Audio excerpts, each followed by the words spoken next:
Hello guys, তো দেখতে পাচ্ছেন আমাদের বাড়ি এসছে সবার মাসি। এ দেখো, এ দেখো কেমন আছো?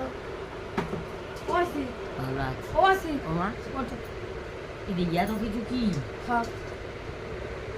একটা রুটি দুটো খাও, একটা রুটি খায় এই একটা দিবি চুপ কর তো। না একটা রুটি খায়, একটা রুটি খেলে কি পেটে থাকে? খাও। আমি দুটো খাও, বসে বসে খাও তো। তুই একটা খা। ওই তো এই তো রুটি রইছো, আমি ওই দুটো একটাই দুটো খাবো। খেয়ে নি, তারপর ডিমের এটা খুলে দিই, তুমি খাও। আমি দুটো করে খেয়ে নি। হ্যাঁ